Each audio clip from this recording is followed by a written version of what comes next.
Here. All right, welcome on in, everybody. As you join, feel free to let us know where you're joining us from. It's always a joy to see who our virtual learning community is. Today, we want to welcome you to one of our short sessions. We have Sheila here from Adams County, Wisconsin, talking about some work with her task force in Adams County to implement opioid settlement funds.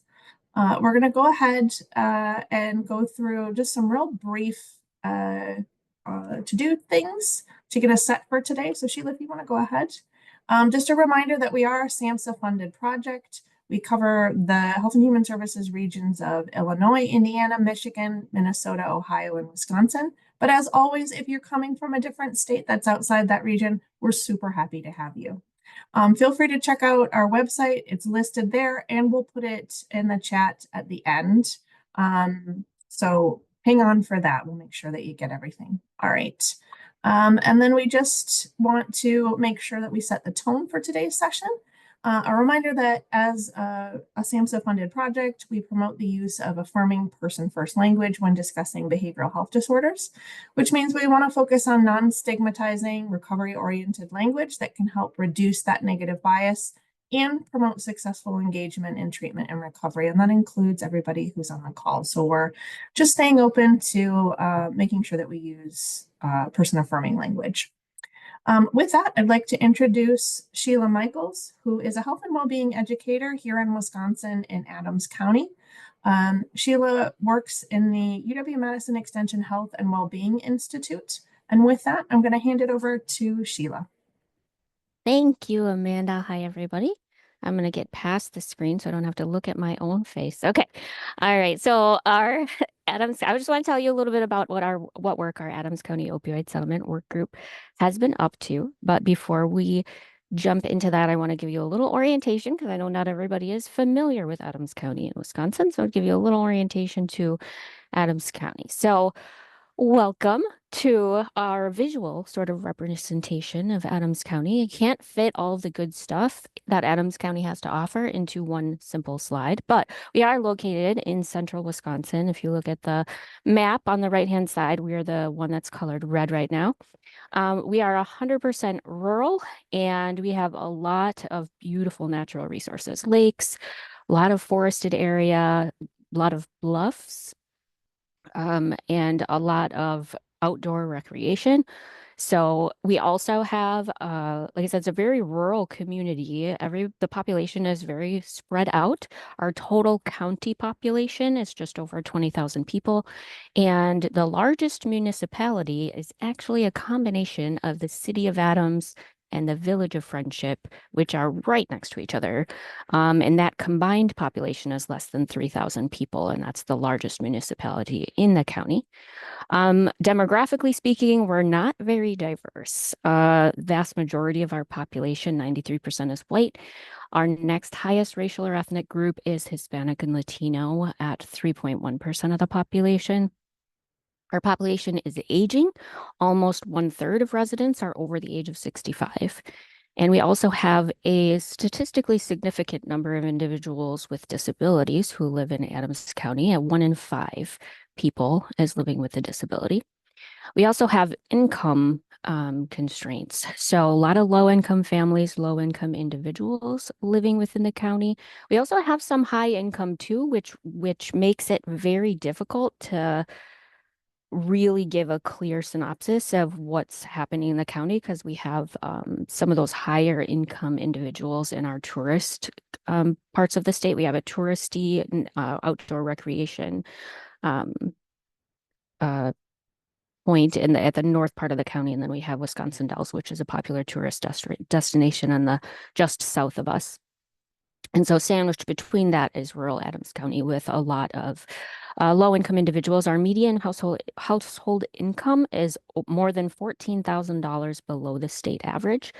Our population faces significant housing shortages, transportation barriers, a lot of food insecurity, and general low access to nutritious foods. And then substance use is a broad issue as it is everywhere. The substances most frequently used among residents in Adams County are alcohol, followed by opioids and methamphetamines. So now we're going to get into a little bit of the work or the opioid settlement work groups efforts. So the work group was established in 2022 by a county resolution. The county resolution spelled out who would be members of the work group, and they all included county personnel. And so on top of that, I was elected chair at the first meeting.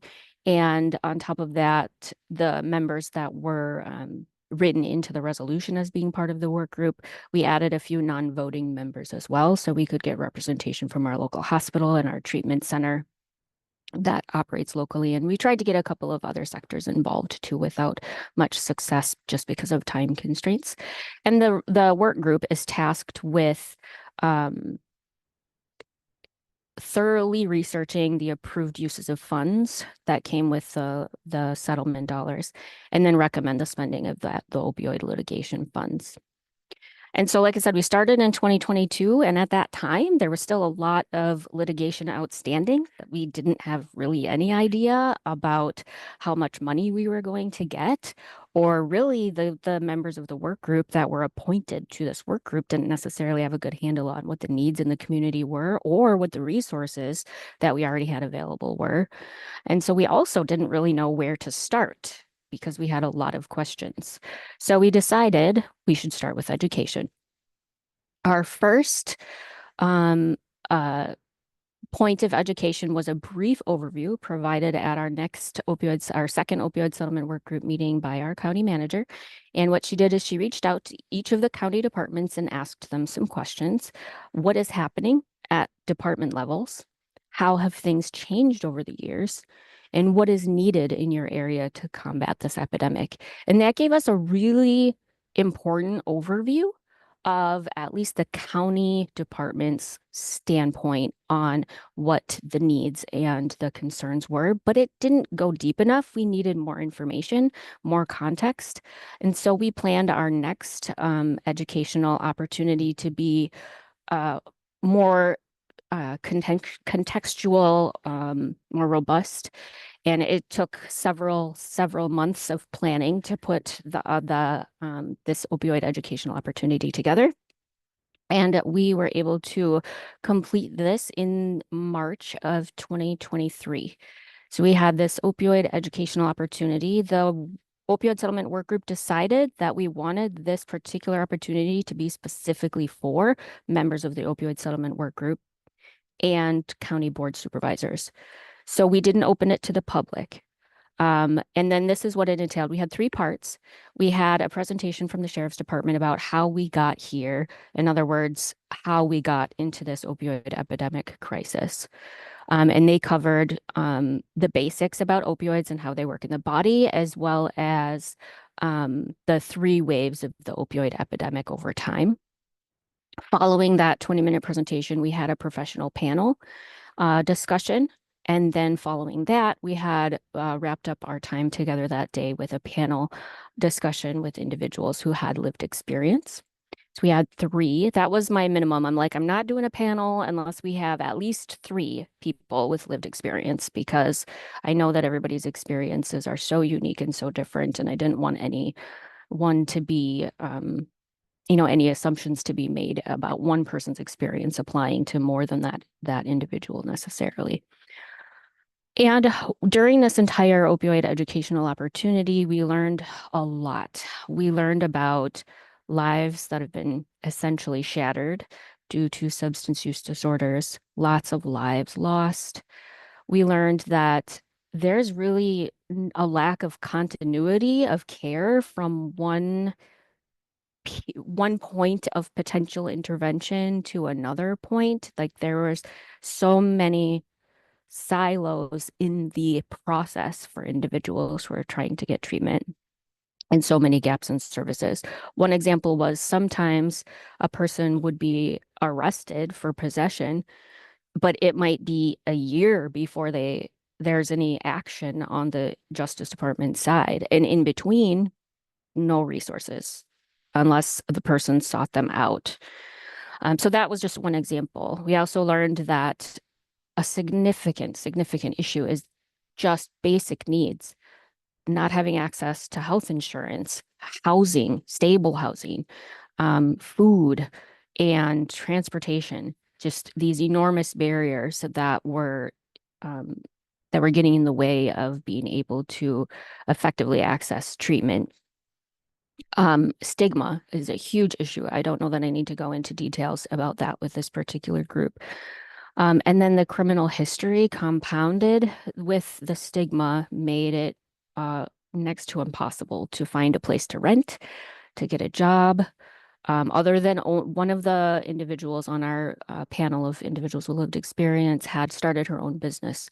And that was really the only way she could become employed because she didn't, because she had that history.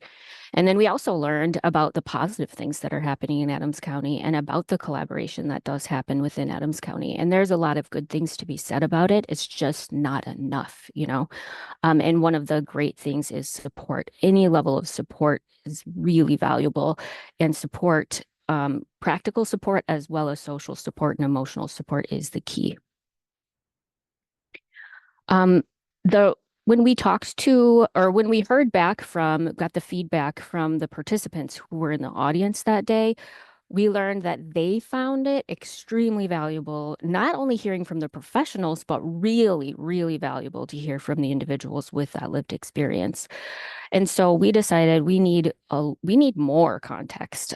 3 people is great, but it's not enough. So we started the process of planning for a survey to get input from individuals with firsthand experience and secondhand, so family members that are impacted by another person's substance use, as well as planning focus groups.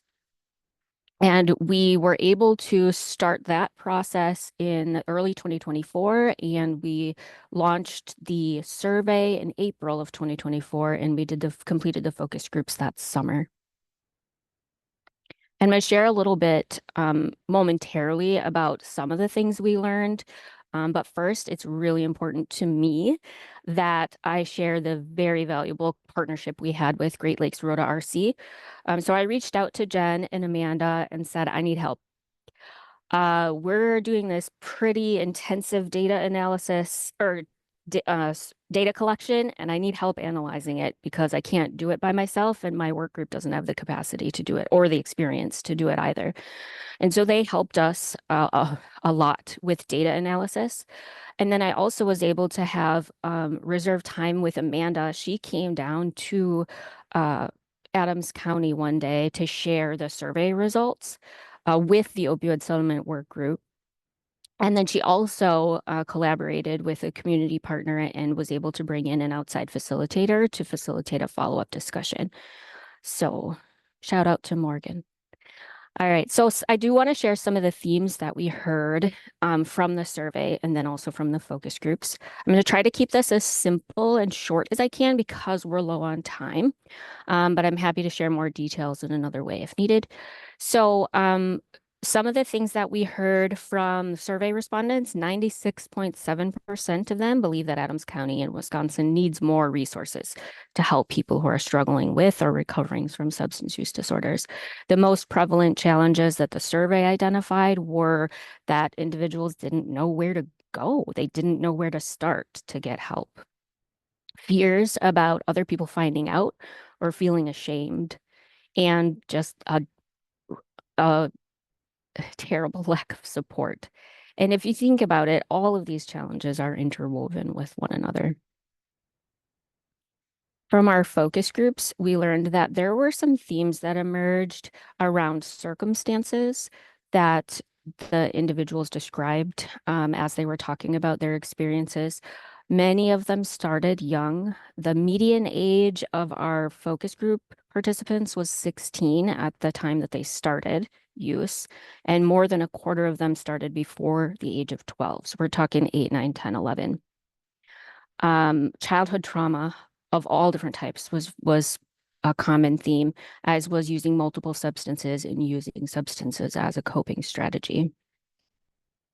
We also learned about some of the obstacles and barriers.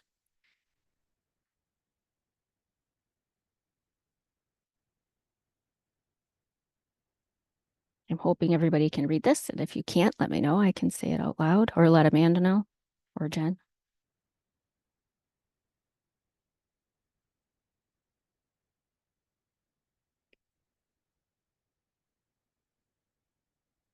Lots and lots and lots of barriers and little bit of resources. And so we asked, oh, wait, before I get into that, I wanted to share a little bit about one of the experiences of a participant in our focus groups talked about this vicious cycle of substance use. And I wanted to highlight what she shared with us because I thought it was a pretty good representation of the themes that we heard throughout the focus groups. And that is this cycle where being caught up in a substance use disorder, which for the purposes of this, we use the term addiction. That comes with a whole set of stigma as well. But I'm not going to go into that right now. So caught up in a substance use disorder for her led to her job loss, which led to a loss of income and a loss of housing, which made her mental health even worse, which fed continued addiction. And all of that occurred in the context of a living environment that supported substance use rather than healing. And so we asked our participants what would be most helpful. And here's what they shared with us. They said that we need more pathways to recovery. We need intentional prevention services and education. We need education around addiction so that community members and family members and professionals understand what causes and what lends itself to substance use disorders and how the individuals that are in that disease don't have control over that disease process. So we need to build understanding around that. We also need more housing options, and we need family supports, and we need supports for individuals that are in the justice system. I wanted to share a couple of quotes with you that came from our focus groups. So I'll read these aloud and then just move forward, but I thought they were really worth highlighting. One person said, when you're in active addiction or even a family member, dealing with professionals is intimidating. We need people with peer support training, someone who understands mental health and addiction, and maybe a little of the medical.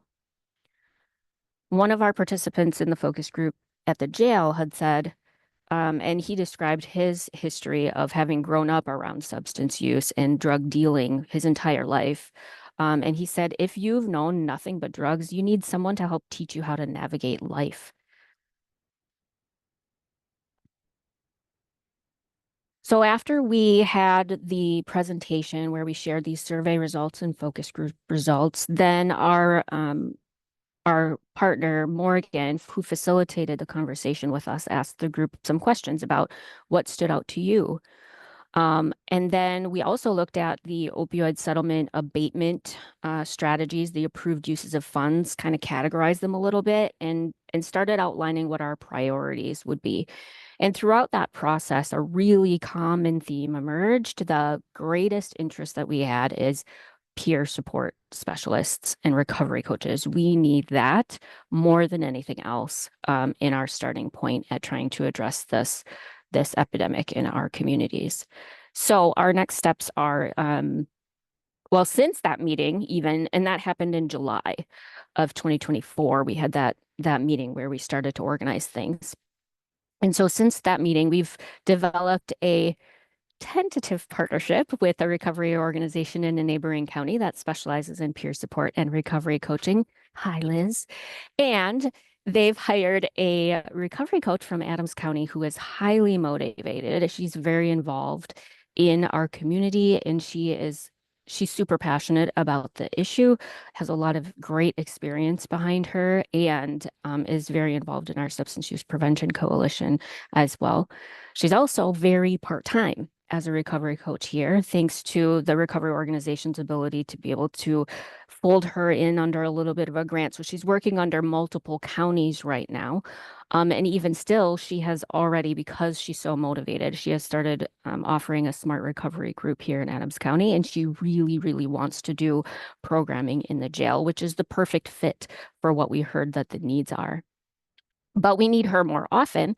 So we need to enter into a contract with that recovery organization in order to be able to expand the amount of time and services that the organization, including that individual, can provide here. And so we are working on ironing out the details to be able to propose to the opioid settlement work group a pilot project. We still have to decide on what our parameters are going to be. We have to propose it as a pilot project because of the way the resolution was written. And I can go into that if anybody wants to learn more about that. But we also have to decide on evaluation. How are we going to evaluate the effectiveness of having these extra services in Adams County? We want to start with evaluation from the forefront.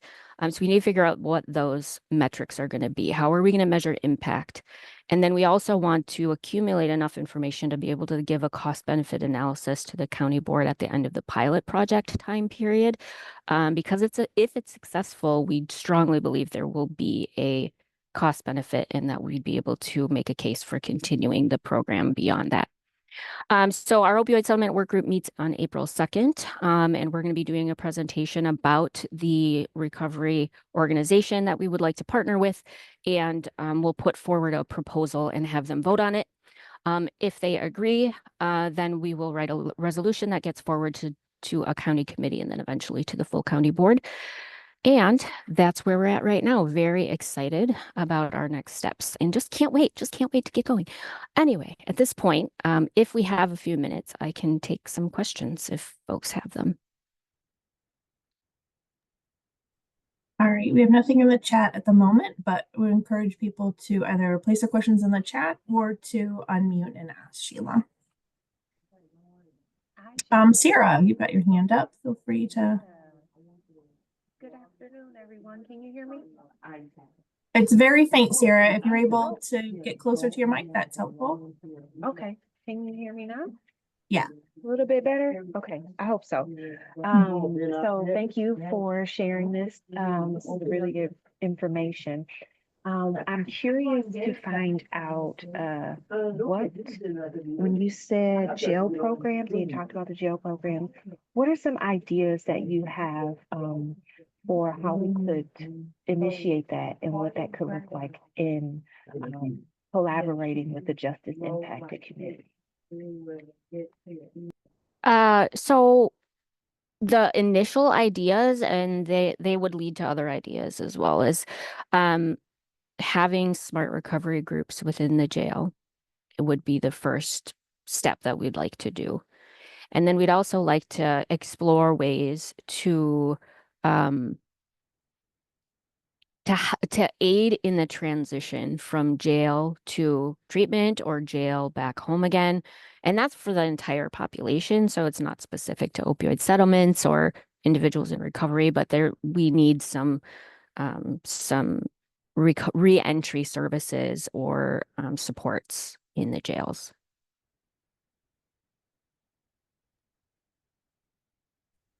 Sheila, there's a question in the chat. Do you have this information on our website, or where can we learn more? I think I can address that. So today's presentation is being recorded. We'll make sure that that gets posted afterwards. Sarah, did you have any specific questions about anything Sheila shared that you'd like us to make part of that resource package? No, not necessarily. The PowerPoint was really helpful. This presentation was very helpful. I just want to be able to share it back with our opioid task force. So if there was like a link or like even a link to that resolution, just any additional documents that we can share on out with our team as we're looking at doing this exact same thing, the assessment, creating our proposal. So any sort of documents to share is really helpful. Excellent. All right. So we'll work with Sheila to make sure that there's they'll have the recording, the slides, and then any resources that will support her presentation today. And we usually have that up within 24, 48 hours.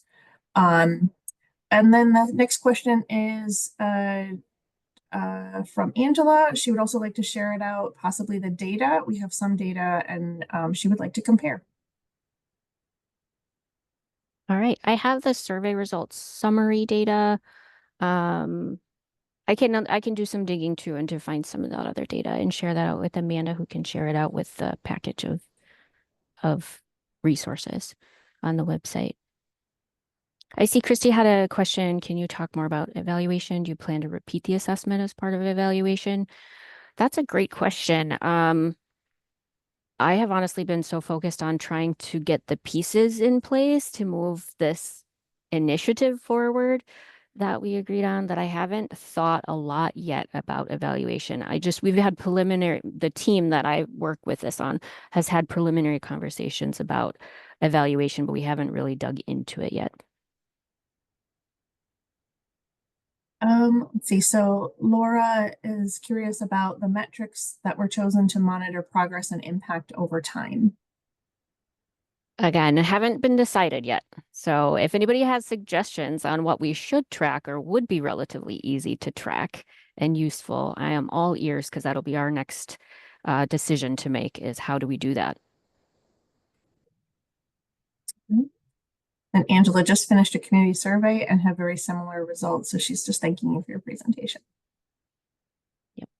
Thank you. Yeah, this is a problem across the nation. So I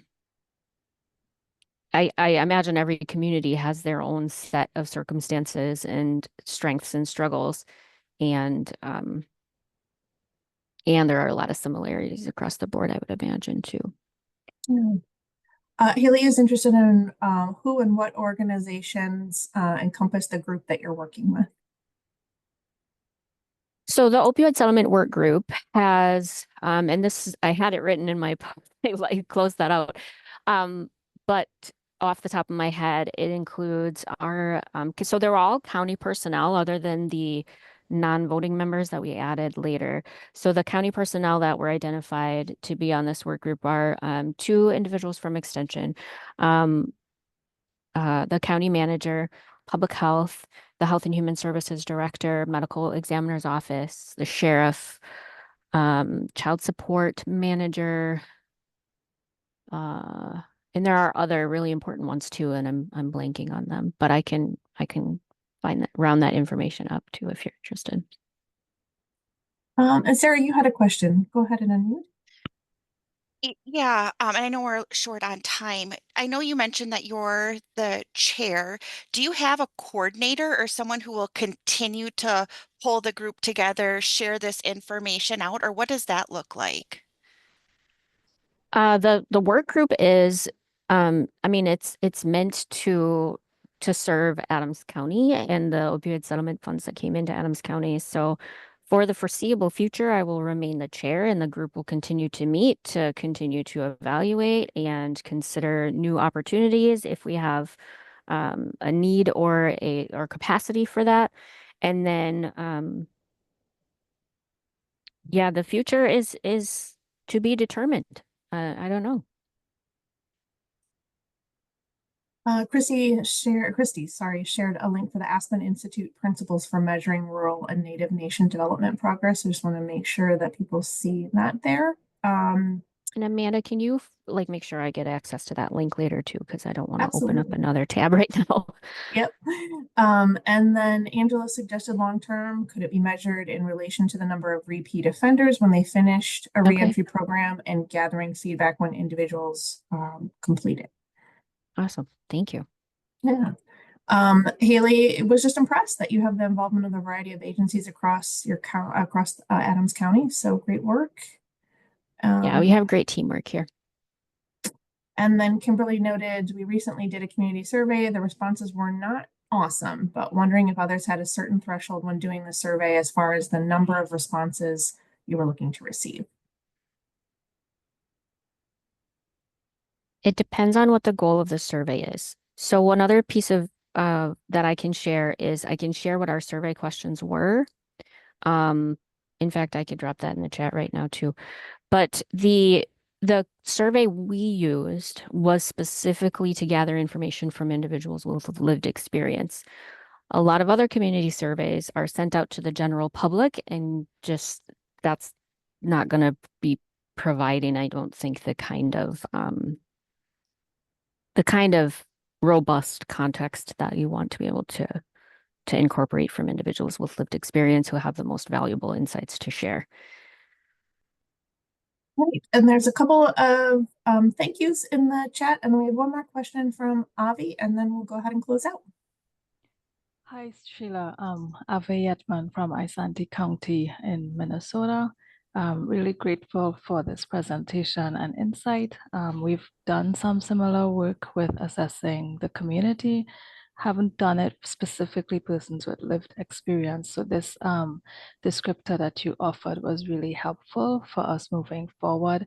In terms of the council members that you have you been able to have a lot of interaction with them in terms of giving feedback as to how to move forward with spending resources? We seem to have challenges getting the participation from our council members. Maybe they're often very quiet in meetings, and public health is tasked with being the chief strategist, and it kind of logistically offers some challenges there. Wondering if you have any insights, or have you had any experience in that regard for moving projects along? We're currently in the stage of RFP process and wanting to kind of streamline this stuff to be effective.